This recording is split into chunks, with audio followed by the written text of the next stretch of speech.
Oremos. Padre, te damos infinitamente gracias por todo tu amor y misericordia para nosotros. Gracias por esa salvación que tú has obrado a nuestro favor. Gracias por tus misericordias y tu amor, Señor. Y ahora te pedimos que nos hables a través de tu palabra. En el nombre de Jesús, amén. En todos estos años, después de mi conversión y mi bautismo, he tenido que ver que una de las razones más frecuentes y profundas que los jóvenes dan para no venir a Cristo es que aunque saben que el evangelio es verdadero, algunos de ellos, aún así rehúsan convertirse al Señor. Porque no entienden en su corazón, en lo más profundo de su corazón, tienen la convicción de que si se convierten, salvarán sus almas para la eternidad, pero perderán sus vidas en el presente. Este argumento es algo que he encontrado muy frecuente en los jóvenes. Saben todo cuanto se habla de Cristo en el Evangelio, y es probablemente también el principal argumento que tienen muchos que vienen a esta iglesia regularmente. Yo sé el Evangelio, sé que el Evangelio es la verdad, pero sin embargo, si me entrego por entero al Señor Jesucristo, obtendré el cielo y me libraré del infierno, pero tendré que pagar el precio de vivir aquí y ahora una vida sumamente aburrida e insípida. Por eso, muchos albergan la esperanza de convertirse cuando sean muy viejitos ya, de convertirse en la vejez y así ganar el cielo de todos modos, pero sin perder la vida. Por supuesto, ese es un razonamiento equivocado porque parte de dos premisas falsas. La primera premisa falsa es que parte erróneamente de que la salvación está en nuestras manos. O sea, que podemos convertirnos cuando nosotros queremos. Y ese es un engaño con el que el enemigo de las almas ha dormido a muchos. Todavía hay tiempo de sobra para hacer eso más tarde, después de que haya disfrutado un poco la vida. Mi amigo, si esa es tu forma de pensar, debes saber que la salvación está en las manos de Dios. No está en las manos de los hombres. Nadie aquí tiene la certeza de que Dios le dará otra oportunidad de arrepentirse.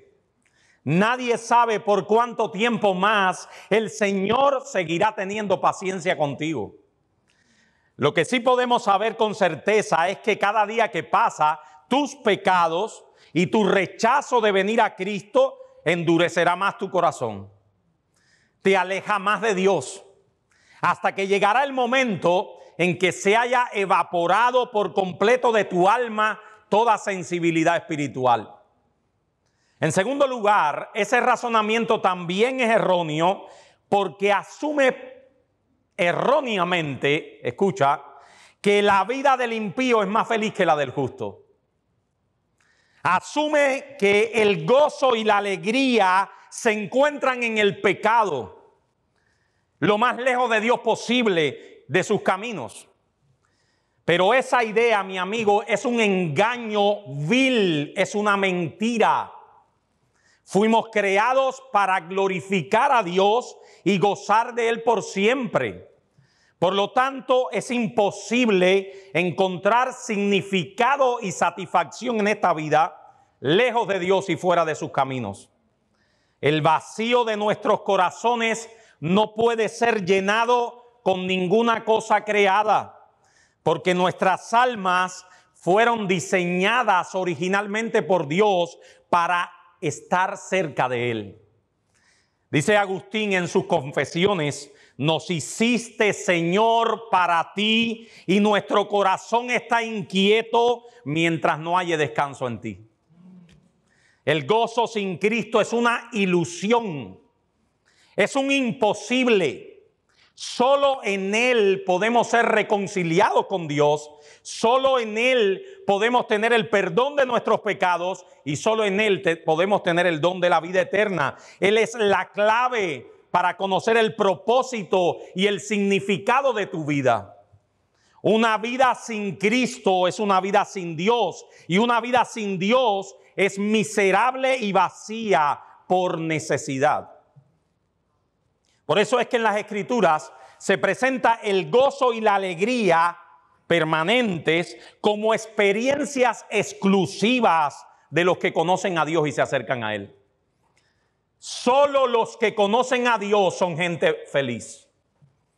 Ciertamente hay gozo y alegría en el pecado, porque tú te preguntarás, pero ¿en el pecado no hay alegría también? Pero ese gozo es pasajero y siempre trae consigo la secuela de la amargura. El gozo permanente es propiedad exclusiva del justo. Bueno, eso lo dice el Salmo 4:7. Dice, tú diste alegría a mi corazón mayor que la de ellos cuando abundaba su grano y su mosto. O sea, cuando aquel se hizo millonario, el salmista decía, tú me has dado más alegría que la de él. El Salmo 5, para citarle algunos salmos, en el verso 11 al 12 dice, alégrense todos los que confían en ti, den voces de júbilo para siempre, porque tú los defiendes. En ti se regocijen los que aman tu nombre, porque tú, oh Jehová, bendecirás al justo, como con un escudo lo rodearás. Y el Salmo 32 dice, muchos dolores habrá para el impío, mas el que espera en Jehová le rodea la misericordia. Alegraos en Jehová y gozaos justos y cantad con júbilo todos vosotros los rectos de corazón. Y pudiéramos citar el Salmo 9, el Salmo 13, el Salmo 100. Amados hermanos, el gozo, y ahora para los creyentes, no es un adorno opcional del cristianismo. El Señor dice en Juan 10:10, yo he venido para que tengan vida y para que la tengan en abundancia. Por eso los cristianos no le hacemos ningún favor a la causa de Cristo cuando parecemos estar medio vivos. Cuando vivimos de depresión en depresión. Cuando nuestras caras reflejan amargura continua, no le hacemos ningún favor a la causa de Cristo. Cristo vino a darnos, hermanos, vida abundante, gozo abundante. Y una vez más en Juan 15:11, el Señor lo dice mejor que yo, obviamente. Estas cosas os he hablado para que mi gozo esté en vosotros y vuestro gozo sea cumplido. O como dice la versión de las Américas, y vuestro gozo sea perfecto. Y debo hacer una aclaración aquí. Y que esa aclaración se ha hecho en esta iglesia en muchas ocasiones. Nos oponemos fuertemente a esa presentación ligera del Evangelio, donde Cristo es anunciado como una especie de psiquiatra todopoderoso que resuelve todos los problemas para que nosotros tengamos una vida feliz, feliz, feliz. Como veremos en un momento, eso que se predica en muchos círculos evangélicos es una distorsión del Evangelio. No es de eso de lo que estamos hablando. Pero lo cierto es, mis hermanos, que en Cristo hay gozo y que ese gozo no depende de las circunstancias que nos rodean, sino de la realidad objetiva de haber sido salvados por Él, y que eso implica, esa salvación en nuestras vidas implica gran gozo. Y he ahí mi gran preocupación. Y es que muchos creyentes no están reflejando el gozo de haber sido salvados. La vida del cristiano es una vida de gozo. Solo que el gozo del cristiano es una naturaleza distinta de la alegría del incrédulo. O sea, nuestro gozo está basado en una realidad diferente y depende de bases diferentes. Hay una aparente contradicción envuelta en el gozo del creyente, y es de eso de lo que les vengo a hablar, porque eso es lo que Pedro va a decir ahora. Hay una aparente contradicción en el gozo del creyente que le hace incomprensible a los ojos de los inconversos. Y es precisamente acerca de aparente contradicción es la palabra paradoja. Y es de esa paradoja o aparente contradicción de lo que Pedro nos va a hablar en los versículos que nos corresponden hoy. Les pido que leamos Primera de Pedro, capítulo 1, versos 6 al 9.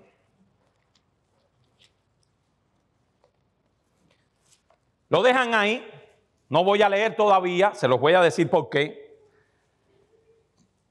Vamos a tomarlo, vamos a abrir nuestras Biblias en Primera de Pedro, capítulo 1, versos 6 al 9.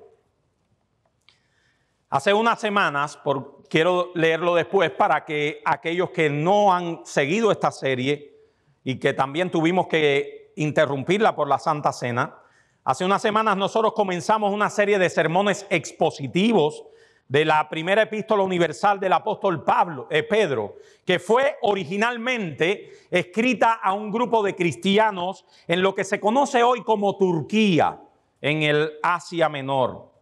Estos hermanos estaban padeciendo muchas dificultades por causa de su fe y el futuro que les esperaba no era mejor de lo que estaban padeciendo. O sea, no era que estaban padeciendo problemas y que Pedro le dijera, no, pero el futuro viene mejor. No. Poco tiempo después de haber recibido esta carta, muchos de estos creyentes sufrieron las más fieras persecuciones que experimentó el cristianismo durante el Imperio Romano. No obstante, la nota dominante de la carta, de la primera carta de Pedro, mis hermanos, por eso es que le traigo este sermón, es el gozo y la alegría que tenemos en Cristo, aún en medio del dolor y aún en medio del sufrimiento. ¿De qué trata Primera de Pedro? De el gozo y la alegría que experimentan los creyentes aún en medio del sufrimiento. Les pido ahora que lean Primera de Pedro 1, 6 al 9. En lo cual vosotros os alegráis, aunque ahora por un poco de tiempo, si es necesario, tengáis que ser afligidos en diversas pruebas, para que sometida a prueba vuestra fe, mucho más preciosa que el oro, el cual, aunque perecedero se prueba con fuego, se hallada en alabanza, gloria y honra cuando sea manifestado Jesucristo, a quien amáis sin haberle visto, en quien creyendo, aunque ahora no lo veáis, os alegráis con gozo inefable y glorioso, obteniendo el fin de vuestra fe, que es la salvación de vuestras almas. Pero nos presenta aquí dos aspectos, y ahora lo van a ver, yo sé que lo leímos muy rápido, pero lo van a ver fácil. Dos aspectos aparentemente contradictorios del gozo, de la alegría. Lo que Pedro nos presenta aquí es que el gozo cristiano es opuesto a lo que la mayoría de las personas piensan que es gozo. La felicidad y el gozo para la mayoría de las personas del mundo es una Coca-Cola fría, una tumbona delante de una playa en un día soleado. Eso es felicidad para las personas del mundo. Sin embargo, Pedro nos dice en los versos 6 al 7 que los cristianos experimentan gozo y alegría a pesar de ser afligidos en diversas pruebas. Esa es la primera aparente contradicción. Y por otro lado, en los versos 8 al 9 nos dice que el cristiano tiene una relación de amor y confianza que genera gozo, pero con alguien que no puede ver. Otra aparente contradicción. Los cristianos experimentan gozo y alegría a pesar de que están pasando tribulaciones. Los cristianos experimentan gozo de una relación con alguien que no pueden ver. Esos entonces son los dos puntos principales de nuestro sermón. Los cristianos experimentan gozo y alegría a pesar de que son afligidos en diversas pruebas, en lo cual vosotros os alegráis, aunque ahora por un poco de tiempo, si es necesario, tengáis que ser afligidos en diversas pruebas. La palabra que la Reina Valera traduce como alegría, aquí puede ser traducida como regocijarse grandemente. Y en otra versión de la Biblia, que no es literal, pero que sí toma todo el ambiente de la carta, dice que pudiera traducirse como saltar de alegría. saltar de gozo. Esta palabra hace referencia a ese tipo de alegría que no podemos ocultar, porque se manifiesta incluso en las expresiones y gestos. Hermanos, oigan, la alegría del cristiano es una alegría que no puedes ocultar, que se manifiesta en tu cara, en tus expresiones, en tus gestos. Vamos a ir pensando en eso. Es como ese que ha recibido una buena noticia y aunque quiere estar serio, está que tú le notas la alegría. Y tú sabes que no se está riendo, pero tú notas esa alegría en su expresión. Bueno, eso es lo que dice el apóstol Pedro. Si no digo eso, no es lo que dice Pedro. Pedro dice que los cristianos tienen en su interior una salvación tan grande que no pueden ocultar el gozo que les da tenerla. ¿Qué es lo que produce gozo en la vida del cristiano? Bueno, Pedro dice en lo cual. Eso es lo que produce gozo. En lo cual, miren el texto, en lo cual vosotros os alegráis. Esa es una frase obviamente que conecta con los versos anteriores del sermón anterior. Así que en lo cual se refiere, si estuvo en el sermón anterior se dará cuenta, a la herencia del creyente, a la infinitamente grande salvación que ha sido recibida. Versos 4 al 5, un poquito anterior, una herencia incorruptible, incontaminada, inmarcesible, reservada en los cielos para vosotros que sois guardados por el poder de Dios mediante la fe para alcanzar la salvación que está preparada para ser manifestada en el tiempo postrero, en lo cual os alegráis. Así que el creyente se regocija en la salvación, en la herencia en los cielos que está reservada para él. El don de la salvación que Dios nos ha concedido en Cristo, tanto en su experiencia presente como en la consumación futura, debe ser motivo de gran alegría para los creyentes. Dios ha tenido misericordia de nosotros y nos ha hecho renacer para una esperanza viva.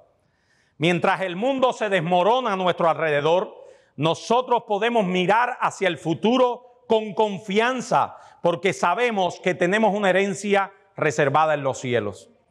Una herencia que no está sujeta a los cambios de la corrupción. Una herencia que es verdadera, que está conservada en su esplendor y su brillo, inmarcesible. Una herencia eterna.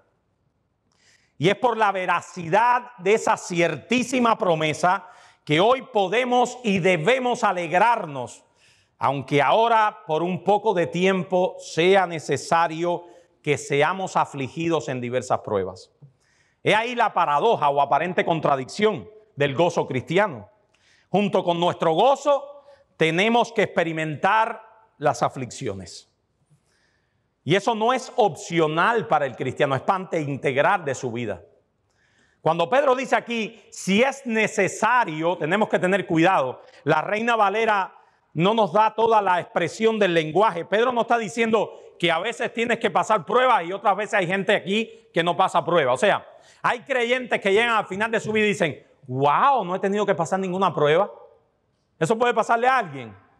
Wow, yo he mirado, tengo 90 años y nunca he tenido ninguna prueba. No, eso no existe. Eso no existe. Esa condición no existe. Por lo tanto, la traducción mejor sería, ya que es necesario pasar por diversas pruebas. Ya que es necesario que pasemos por diversas pruebas.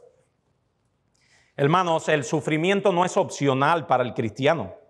Mientras estamos aquí, tendremos que atravesar por diversas pruebas, pruebas de varios tipos, pruebas de diferentes colores.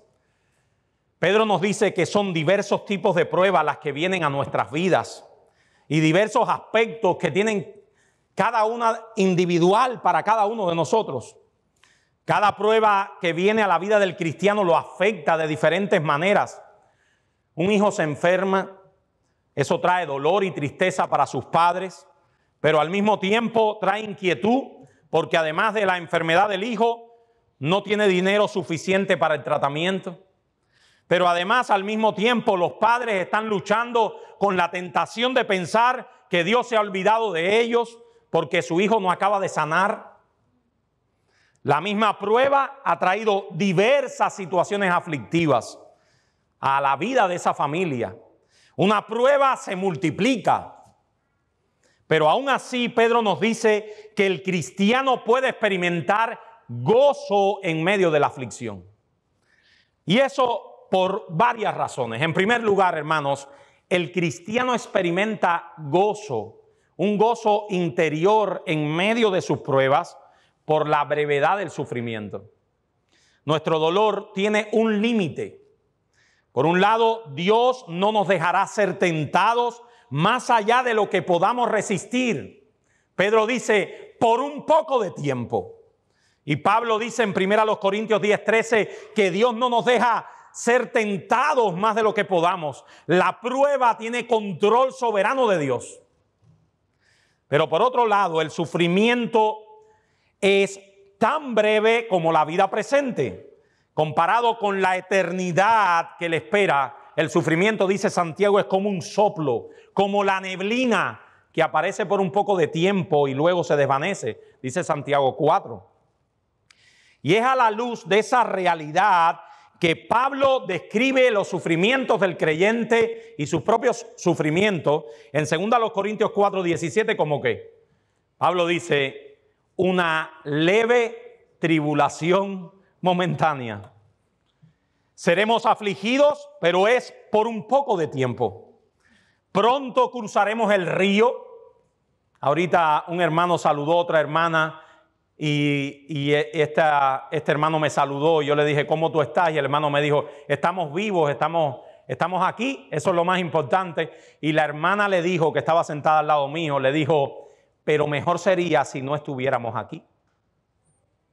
Y yo dije, wow, qué palabras con tanta sabiduría. Hermanos, es mejor que estemos con Cristo. Pero no nos los metemos en la cabeza. Decimos amén, pero no lo metemos en la cabeza. Es mejor estar con Cristo. Así que si estamos hoy aquí, damos gracias a Dios. Pero si nos fuimos con el Señor, estamos mejor todavía. Ya no habrá muerte, ni habrá más llanto, ni clamor, ni dolor, dice Juan en Apocalipsis. Los cristianos podemos experimentar el gozo y la alegría en medio del sufrimiento porque sabemos que nuestro dolor tiene un límite y que las aflicciones del tiempo presente no son comparables con la gloria venidera que en nosotros ha de manifestarse, dice Pablo en Romanos. Al final del camino, dice Pablo en Romanos 8, nos espera la gloria. Pero hay algo más que permite a los cristianos experimentar gozo y alegría en medio del sufrimiento. Y es el hecho de que esas pruebas, hermanos, son permitidas y controladas por el Dios soberano con un propósito bueno para ti. ¡Wow! Los cristianos enfrentan el sufrimiento con gozo, primero porque esa prueba es corta, Dios la corta. Segundo, porque en medio de esa prueba ellos saben que tienen un destino, una vida que traspasa esa prueba, una vida eterna que la traspasa. Pero en tercer lugar, los cristianos entienden y saben que Dios ha permitido y controla esa prueba para hacerle bien. Para que sometida a prueba vuestra fe, dice Pedro en el verso 7, que es mucho más preciosa que el oro, el cual aunque perecedero se prueba con fuego, sea hallada en alabanza, gloria y honra cuando sea manifestado Jesucristo. La palabra que la Reina Valera traduce como prueba da la idea de algo que es examinado y aprobado. De ahí que puede ser también traducida como para saber si es genuino o verdadero. O sea, las aflicciones examinan nuestra fe para dar como conclusión que es genuina y verdadera. La verdadera fe es una fe perseverante, se lo he dicho a nuestros jóvenes muchas veces. La verdadera fe es una fe perseverante, tiene ese apellido. Fe perseverante es la verdadera fe. Es una fe que permanece aferrada a Cristo sin importar las circunstancias que lo rodean. En la parábola del sembrador, Jesús dijo eso, hermanos. Dice que algunos reciben la palabra con gozo. O sea, el gozo del creyente es un gozo que no puede ser medido fuera de la perseverancia. El gozo del creyente es un gozo que no puede ser medido fuera de la perseverancia. ¿Qué significa eso, hermano? Que en este peregrinar, lo que ya llevamos aquí un poco de años, hemos visto gente llegar e irse. Y a veces llegan con más alegría que nosotros, aparente. Por esas puertas entra gente que se quiere comer el mundo. Y hemos visto en este peregrinar gente que estaba a nuestro lado en esta batalla que tenían probablemente más fervor que nosotros.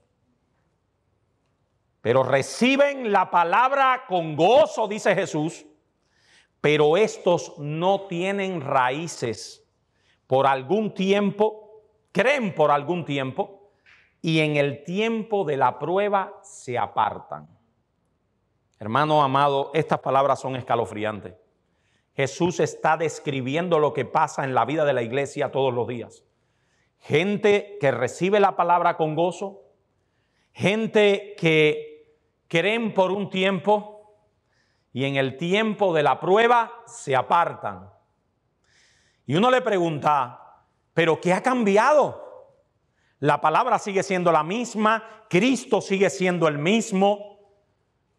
¿Qué ha cambiado? Has cambiado tú.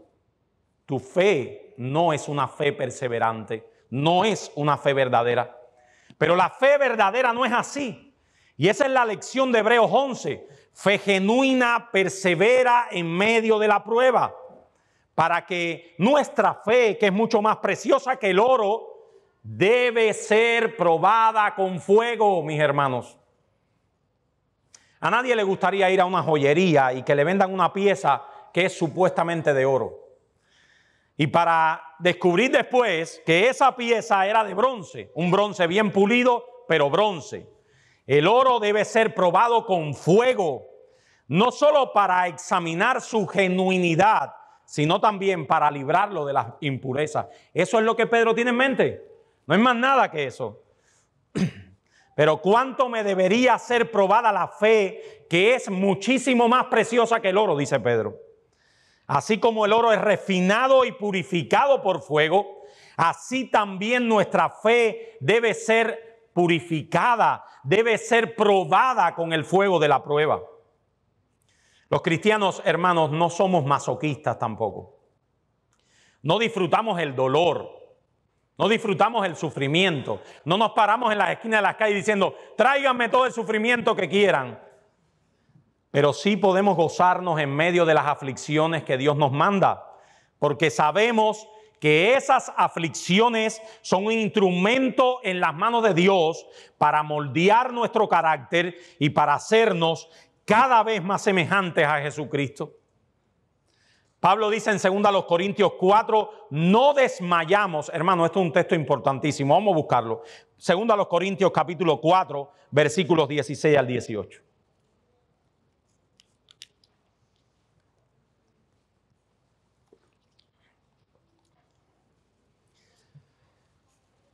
Segunda a los Corintios 4, 16 al 18. Por tanto, no desmayamos, aunque nuestro hombre exterior se va desgastando, el interior no obstante se renueva de día en día, porque esta leve tribulación momentánea produce en nosotros cada vez más, excelente y eterno peso de gloria. No mirando nosotros las cosas que se ven, sino las que no se ven, porque las cosas que se ven son temporales, pero las que no se ven son eternas, hermano. ¿Qué es lo que anhela tu corazón? ¿Qué es lo que anhelamos? Que en el día final, cuando nuestro Señor Jesucristo regrese en gloria, nosotros estemos en el grupo de aquellos al que se le diga: bien, buen siervo fiel, sobre poco has sido fiel, sobre mucho te pondré, entra en el gozo de tu Señor. Ese debe ser el anhelo del creyente, hermanos. Y esa es la idea de Pedro, para que sometida a prueba vuestra fe, que es más preciosa que el oro, sea hallada en alabanza, gloria, honra cuando Jesús venga nuevamente. Nosotros queremos estar en el grupo de aquellos que darán gloria, honra a nuestro bendito Señor y Salvador cuando Él se manifieste. Ese es nuestro anhelo. Para tener esa certeza, tendremos que atravesar necesariamente por diversas tribulaciones para que la genuinidad de nuestra fe sea probada y en ese proceso de en esa prueba sea purificada. Y ahí entonces el primer aspecto aparentemente contradictorio del cristiano. Los hijos de Dios experimentan gozo y alegría a pesar de que son afligidos en diversas pruebas. Pero ahora Pedro menciona otro aspecto, hermano. Este aspecto es hermoso.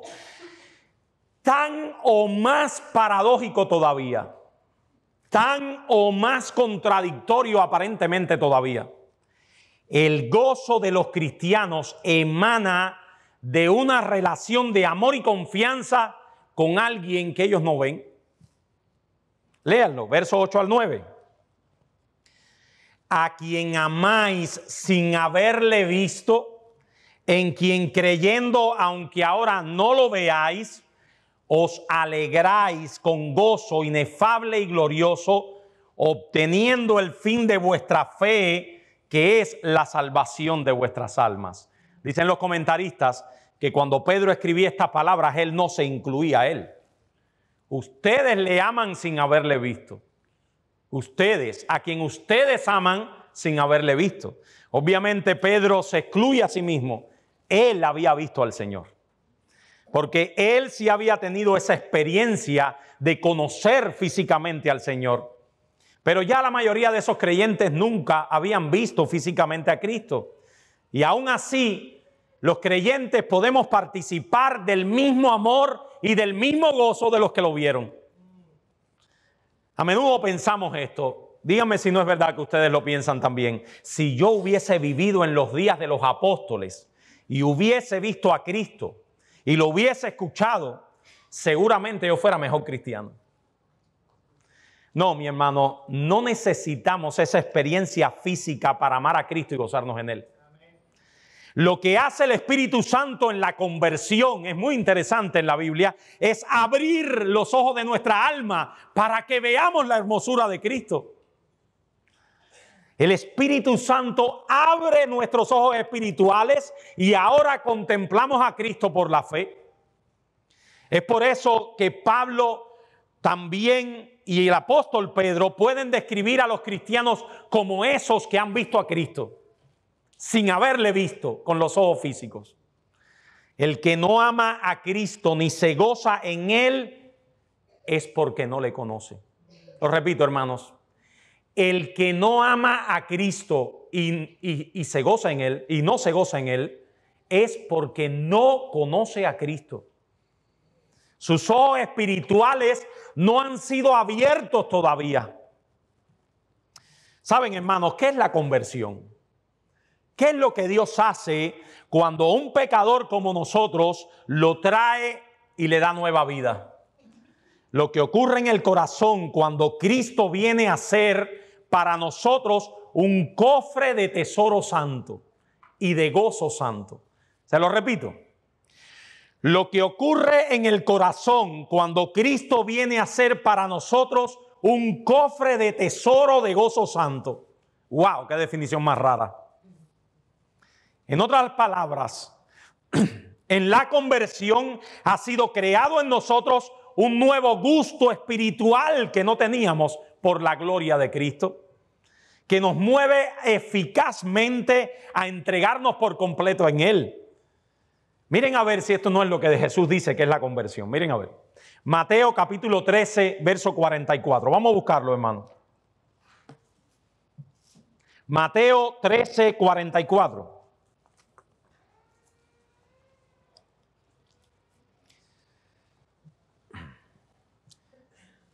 El reino de los cielos es semejante a un tesoro escondido en un campo, el cual un hombre halla y lo esconde de nuevo, y gozoso por ello va y vende lo que tiene y compra aquel campo. Dice Jesús que el reino de los cielos es aquellos que buscan en la tierra, dicen, wow, un tesoro enorme. ¿Qué hacen con el tesoro? Lo vuelven a esconder. Déjame echarle tierra. Y va para el banco y dice, yo quiero ahora todo ese campo.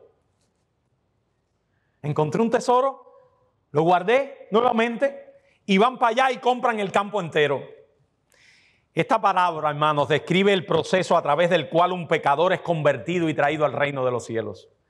Esta persona que antes iba por la vida despreocupado, disfrutando los deleites baratos que este mundo ofrece, las baratelas, porque él pensaba que eso era todo lo que había, de repente encuentra un tesoro que es incomparablemente más hermoso, más valioso de todo lo que había visto antes. Y cuando pregunta el precio, le dicen simple y llanamente, te cuesta todo lo que tienes, incluyendo tu propia vida. Pero es tal su deseo de tener ese tesoro que no regatea siquiera un centavo, vende todo lo que tiene para comprarlo. Eso es la conversión. Y no me malinterpretes, la salvación es por gracia, por medio de la fe. No hay obra alguna que hagamos. Pero eso es lo que el Espíritu Santo produce en la conversión. Un pecador que antes se regocijaba como cualquiera de nosotros en la borrachera, en la mala vida, ahora dice, como me han dicho hermanos en mi propia casa, hermano, ya eso a mí es insípido. Ya esa vida que yo tenía es una vida insípida y veo a la gente viviendo esa vida y me da tristeza por ellos. ¿Y cómo pasa eso? Dejó la bebida de ser bebida. Dejaron las discotecas de ser discotecas. Dejó la mala vida de ser mala vida. No, es que yo he sido cambiado. Yo soy el que he sido cambiado. Y lo que antes yo me deleitaba, para mí ahora es aborrecimiento. Y ahora me deleito en aquello que antes ni siquiera consideraba.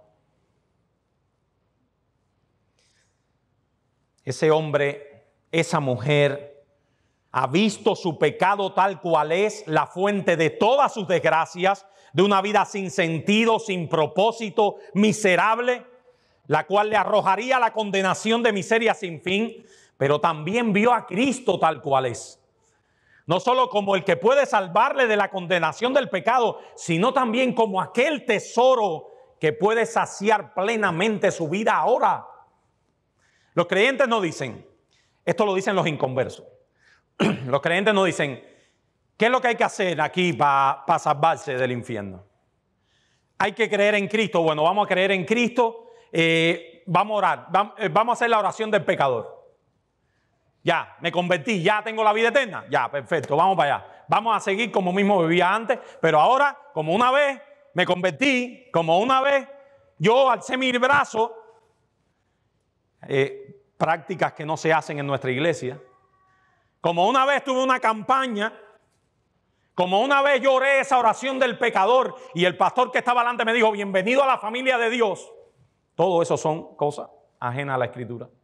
Entonces ahora yo, aunque acabe con el mundo, sigo siendo igual. Eso no es un creyente, mis hermanos. El creyente es aquel que tiene a Cristo como su tesoro, que le da dolor y tristeza por fallar a Cristo. El creyente es aquel que tiene una fe perseverante, que tiene un cambio de vida, que se nota, que tiene un gozo depositado ahora en una base diferente.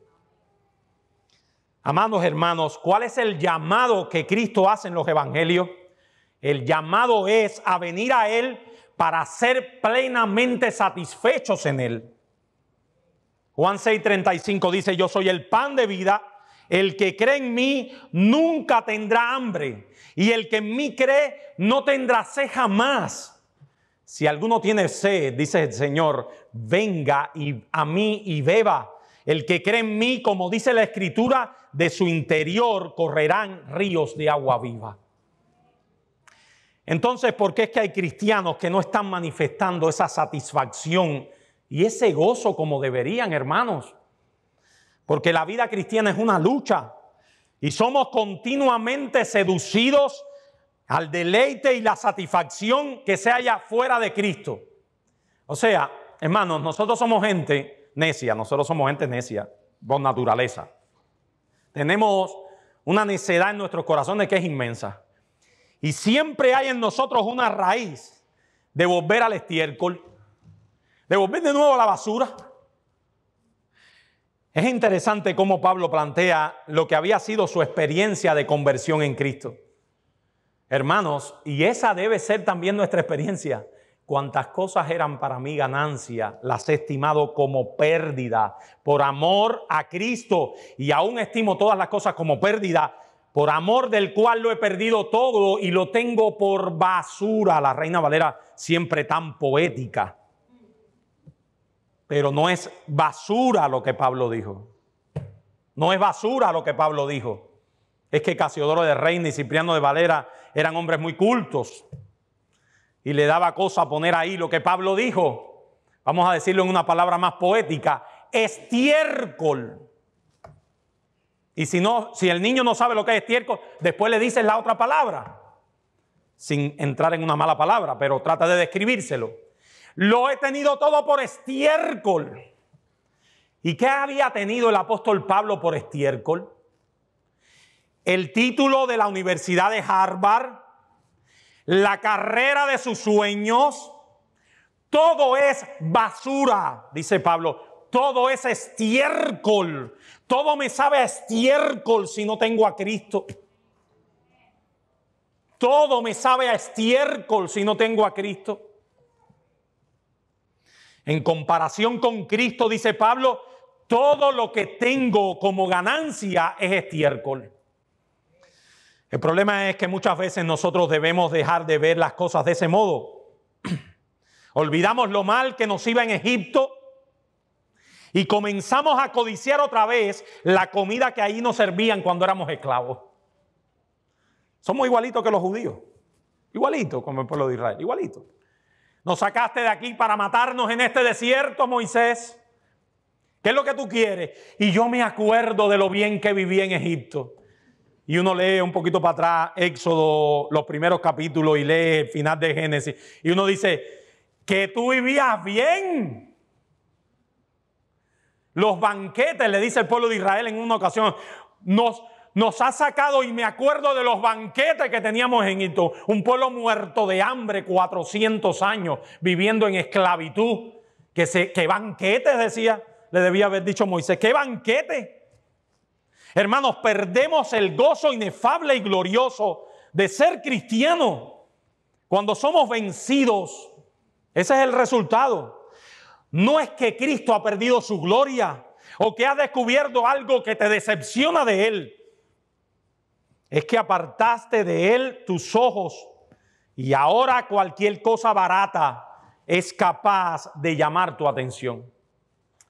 C.S. Lewis o C.S. Lewis, en su libro Las Crónicas de Narnia, en la tercera parte del libro, se llama El Príncipe Caspian, no me acuerdo si es la tercera parte del libro, pero en una de las partes, Lucy, que es una de las protagonistas del libro, de ese libro donde obviamente todos son metáforas, esos niños se metieron por un escaparate y llegaron a una tierra que se llama Narnia, un libro que les recomiendo a los muchachos que no dejen la juventud sin leérselo, vaya.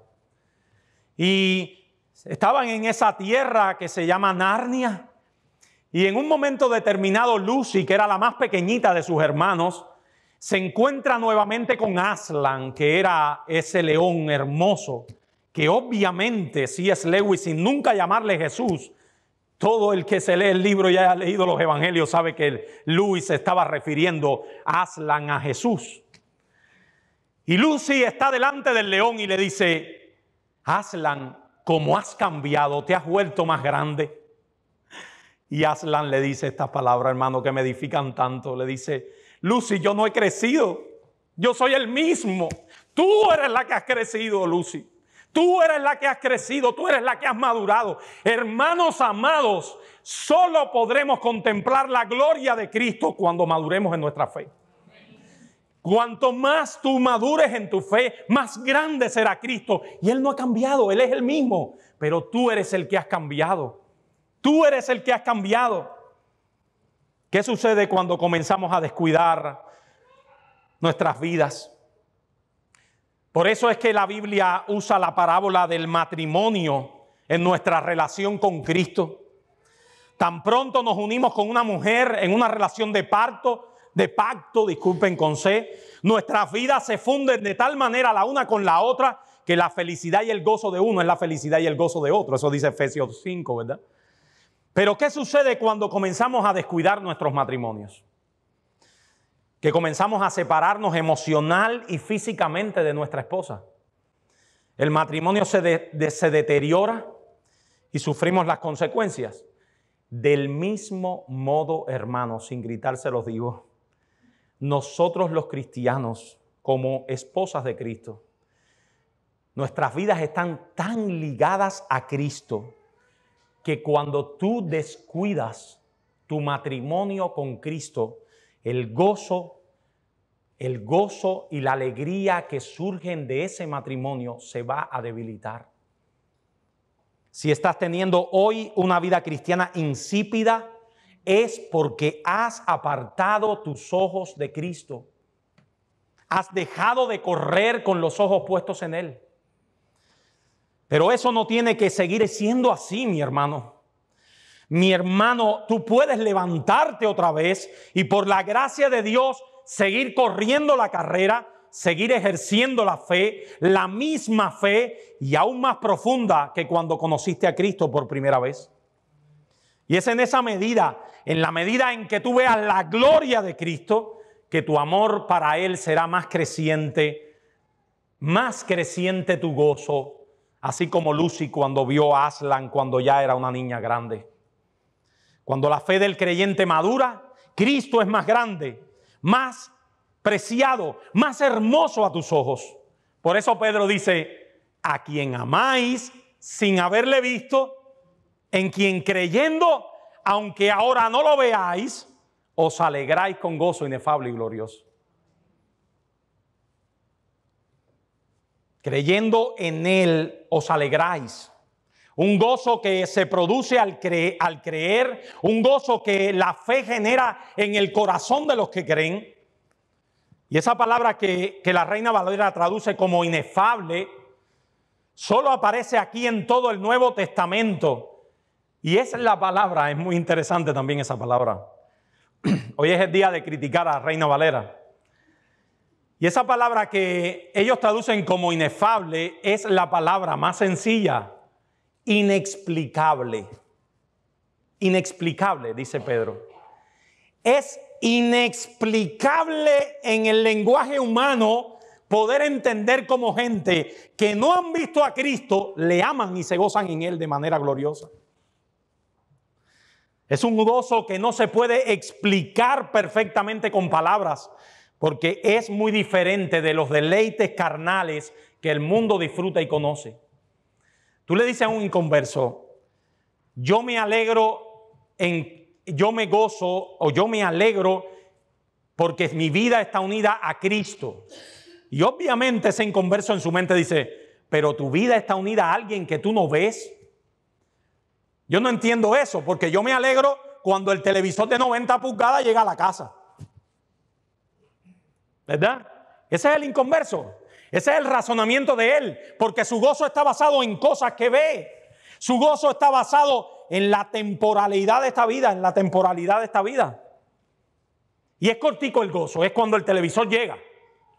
Cuando pasan 2 semanas ya da lo mismo el televisor. Es cortico, es un gozo regularcito.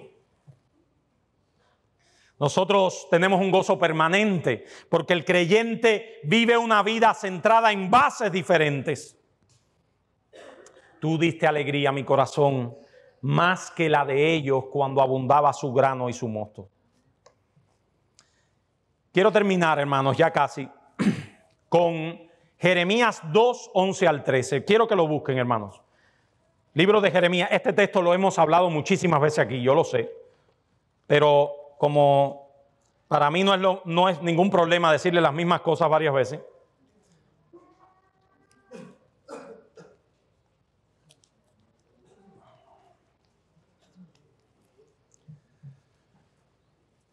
Con este texto termino mi exhortación a los creyentes que hay aquí. Jeremías 2, 11 al 13. Y si usted tiene un plumón, algo ahí, márquelo, porque es que ese texto es fundamental. Dice Jeremías: ¿acaso alguna nación ha cambiado sus dioses, aunque ellos no son dioses? Sin embargo, mi pueblo ha trocado su gloria por lo que no aprovecha. Espantaos, cielos, sobre esto y horrorizaos, desolaos en gran manera, dice Jehová, porque dos males ha hecho mi pueblo. Me dejaron a mí fuente de agua viva y cavaron para sí cisternas rotas que no tienen agua, que no retienen agua. Dios dice: espántate, cielo, por lo que acaba de hacer mi pueblo. Es espantoso que una persona cometa semejante insensatez. Dejar de lado una fuente de agua viva y cavar una cisterna que no rellena agua. Es espantoso eso, ¿verdad? John Piper, en su libro Sed de Dios, lo describe de esta manera. Es como aquel hombre que va por el desierto con su lengua que se está pegando al paladar de la sed que tiene. Ustedes, yo estoy seguro que probablemente nadie de los que hay aquí ha experimentado esa sed, ni yo tampoco. Una sed arrebatadora, una sed que ya no puedes más. A lo mejor algunos hermanos que han venido por la frontera puede ser que hayan experimentado eso. Y esa sed que se pega al paladar y no hay agua por ningún lado. Pero ahora dice Dios en Jeremías: y llega en medio del desierto un manantial. No es una visión del manantial, porque en el desierto hay visiones de la sed que hay. Pero un manantial de verdad, con un agua cristalina, sabrosa, fría, que puede refrescar todo tu ser. Y dice el texto: tú llegas delante del manantial y dice: bla, no te quiero. Voy a cavar esta cisterna aquí en el medio del desierto para ver si hay agua. Espántate, dice Dios, espántate, espantaos, cielos, lo que está haciendo mi pueblo. Espántense ustedes. Yo soy el manantial de agua viva y ellos están cavando cisternas rotas que no retienen agua. Hermano, eso nosotros hacemos todos los días cuando dejamos a Dios. Dios está hablando desde nosotros, desde los cielos, y nos está diciendo: muchacho, vírate para acá. ¿Qué tú haces buscando en el mundo un gozo que no existe? Una cisterna que está rota, que no tiene agua. ¿Qué tú haces buscando en el mundo el gozo que el mundo no te puede dar? Los hermanos que están acá, que todavía ven que sus vidas cristianas no levantan, como ha pasado en todos nosotros. Hermanos, dejen ya de buscar la felicidad en otro lado que no sea Cristo. En otro lugar que no sea Cristo. Eso es una necedad, eso es un espanto. Seguir buscando y cavando en este mundo que no tiene agua, que no puede saciar tu sed. No lo puede hacer, no lo hará nunca. Ningún logro de este mundo, ninguna posesión terrenal, ningún deleite mundano podrá darle alivio a un hombre que vive sin esperanza y sin Dios. Ninguna de esas cosas podrá satisfacer el alma de aquel a quien le espera una eternidad alejado de Dios y un perpetuo sufrimiento. Se lo digo a los que acá no tienen a Cristo. Mi amigo, el mundo es una cisterna rota que no retiene agua. Ella nunca podrá apagar la sed de tu alma. Tú necesitas el perdón de tus pecados. Tú necesitas ser reconciliado con Dios, ser adoptado en la familia de la fe. Necesitas un Padre que vela por ti, una esperanza por la cual vivir, y eso solo se encuentra en Cristo. Nuestro Dios es bueno, mi amigo. Para siempre es su misericordia, y hoy Él ha tenido misericordia de ti, de que estés en este lugar oyendo este texto de la Biblia. No desprecies la bondad de Dios. Ven y ampárate bajo su sombra. Ven y pídele perdón por tus pecados y confiando solo en Cristo, su vida perfecta, su muerte en la cruz. Esa es la base del gozo permanente, del gozo que se obtiene en Cristo, teniendo la esperanza ciertísima de pasar la eternidad en su presencia. Hermanos amados, que Dios bendiga su palabra y que nos haga vivir por ella. Vamos a orar.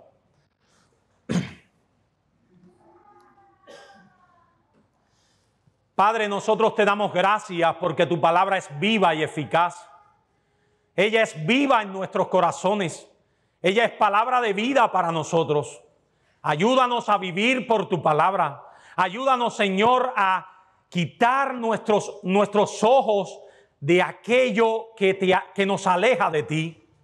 Padre Santo, ayuda a cada una de las personas que hay aquí a que podamos tener un encuentro verdadero, vivo con Jesucristo. Padre, perdona nuestras miserias. Perdona las veces que hemos cavado cisternas lejos de ti, Señor.